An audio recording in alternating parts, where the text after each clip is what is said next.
പുതിയ വർഷം പുതിയ തുടക്കങ്ങളുമായി മോഹൻലാൽ നമുക്ക് മുന്നിലേക്ക് എത്താൻ പോവുകയാണ്. വലിയ പ്രതീക്ഷയാണ് മോഹൻലാലിന്റെ ഇനി വരാൻ പോകുന്ന സിനിമകൾക്കെല്ലാം പ്രേക്ഷകർ നൽകിക്കൊണ്ടിരിക്കുന്നത്. അതിന് തുടക്കം കുറിക്കുന്നത് തുടരും എന്ന സിനിമയിലൂടെയാണ്. ആ പ്രതീക്ഷ എത്രത്തോളമാണെന്ന് വെളിവാക്കുന്ന കാര്യങ്ങൾ കൂടി നമ്മുടെ മുന്നിലേക്ക് എത്തിയിരിക്കുകയാണ്. തുടരും സിനിമ ജനുവരി 30 തിയേറ്ററിലേക്ക് എത്തുകയാണ്.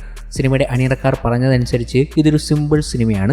ആക്ഷനുമല്ല, ത്രില്ലറുമല്ല, മാസുമല്ല. ഒരു കൊച്ചു ഫാമിലി ഡ്രാമയാണ് തുടരും. തരുണിന്റെ മുൻ ചിത്രങ്ങൾ പോലെ സ്ലോ പേസിൽ കഥ പറയുന്ന ചിത്രമായിരിക്കും ഇതും. പതിഞ്ഞ താളത്തിൽ കഥ പറയുന്ന ഒരു ചിത്രമാണ് തുടരും. സോഷ്യൽ മീഡിയയിൽ പല സിനിമ അപ്ഡേറ്റുകാരും പേജുകളും ചാനലുകളും അനാവശ്യമായ ഊഹാപോഹങ്ങൾ പറയുന്നത് വെറുതെയാണ്. യാതൊരു അമാനുഷികതയും ഇല്ലാത്ത നായകന്റെയും കുടുംബത്തിന്റെയും സുഹൃത്തുക്കളുടെയും നാട്ടുകാരുടെയും കഥ. ഒരു ചെറിയ സിനിമ, അതിന് മാസ് രംഗങ്ങളില്ല, ഹീറോയിസം ഇല്ല. ഇതൊക്കെ പ്രതീക്ഷിക്കുന്നവർ വെറുതെ നിരാശരാകും. എന്നാൽ ഒരു സാധാരണക്കാരന്റെ ജീവിതകഥ ആയിരിക്കും തുടരും. അത്തരം സിനിമകൾ ഇഷ്ടപ്പെടുന്നവർക്ക് ഈ സിനിമയും ഇഷ്ടമാകും. തുടരും എന്ന സിനിമയെക്കുറിച്ച് പറയാനുള്ളതും ഇതൊക്കെ തന്നെയാണ്. തുടരും ഒരു സാധാരണ സിനിമയാണ്. ആ സാധാരണക്കാരനായ മോഹൻലാലിനെ ഈ ചിത്രത്തിലൂടെ നമുക്ക് കാണാൻ സാധിക്കും എന്നതാണ് ഏറ്റവും വലിയ ആകാംക്ഷ. ഈ ആകാംക്ഷ മോഹൻലാൽ ആരാധകർക്കും ഉണ്ട് എന്ന് വ്യക്തമാക്കുന്ന തെളിവുകൾ തന്നെ കഴിഞ്ഞ ദിവസം തന്നെ നമുക്ക് മുന്നിലേക്ക് എത്തി. പറഞ്ഞു വരുന്നത്, ഈ മാസം അവസാനം എത്താൻ പോകുന്ന തുടരും എന്ന ചിത്രത്തിന്റെ ഫാൻ ഷോകൾക്ക് വേണ്ടിയുള്ള ടിക്കറ്റ് സെയില് നടക്കുകയുണ്ടായി. കഴിഞ്ഞ ദിവസം മണിക്കൂറുകൾ കൊണ്ട് ഫാൻ ഷോ ടിക്കറ്റുകൾ സോൾഡ് ഔട്ട് ആയി എന്ന വിവരങ്ങളാണ് പിന്നീട് കേട്ടത്. അതാണ്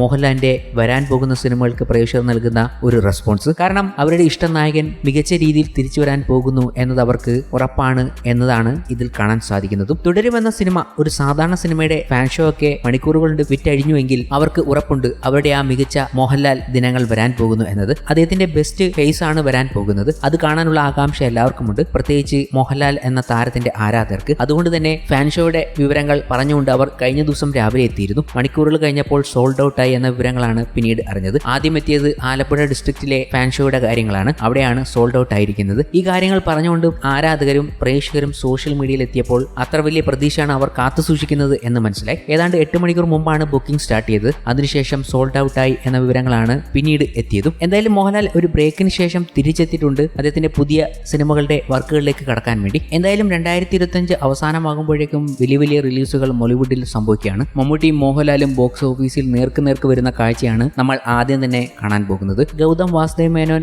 ആദ്യമായി മലയാളത്തിൽ സംവിധാനം ചെയ്യുന്ന Dominic and the ladies purse എന്ന ചിത്രമാണ് എത്തുന്നത്. ഡോക്ടർ സൂരജ് രാജൻ, ഡോക്ടർ നീരജ് രാജൻ എന്നിവർ ചേർന്നാണ് ഈ ചിത്രത്തിന് രചന നിർവഹിക്കുന്നത്. മമ്മൂട്ടി കമ്പനിയുടെ ബാനറിൽ മമ്മൂട്ടി നിർമ്മിക്കുന്ന 6ാമത്തെ ചിത്രം കൂടിയാണിത്. നവവത്സര ദിനത്തിൽ ചിത്രത്തിന്റെ റിലീസ് തീയതി പ്രഖ്യാപിക്കപ്പെട്ടു. ജനുവരി 23 സിനിമയുടെ റിലീസ് തീയതി. വിനീത്, ഗോകുൽ സുരേഷ്, ലെന, സിദ്ദിഖ്, വിജയ് വെങ്കടേഷ്, വിജയ് ബാബു എന്നിവരാണ് ഇതിലെ മറ്റ് പ്രധാന താരങ്ങൾ. കോമഡിക്കും പ്രാധാന്യമുള്ള ഒരു ക്രൈം ത്രില്ലറായാണ് ഈ ചിത്രം ഒരുക്കുന്നത് എന്നാണ് സൂചന. നീണ്ട ഇടവേളയ്ക്ക് ശേഷം മലയാളത്തിന്റെ പ്രിയപ്പെട്ട താരജോഡികൾ മോഹൻലാൽ ശോഭന കൂട്ടുകെട്ട് ഒരുങ്ങുന്ന തുടരുമാണ് ഇതേ മാസം അവസാനം നമുക്ക് മുന്നിലേക്ക് എത്തുന്നത്. രജപുത്ര വിഷ്വൽ മീഡിയയുടെ ബാനറിൽ എം രഞ്ജിത്ത് നിർമ്മിക്കുന്ന ചിത്രം. യുവനിരയിലെ ശ്രദ്ധേയനായ തരുൺമൂർത്തി സംവിധാനം ചെയ്യുന്ന ചിത്രം. ജനുവരി 30 സിനിമയുടെ റിലീസ് തീയതി വരുന്നത്. അങ്ങനെ മമ്മൂട്ടി മോഹൻലാൽ നേർക്ക് ബോക്സ് ഓഫീസിൽ ഏറ്റുമുട്ടുന്ന സാഹചര്യം ഉണ്ടാകുന്നു.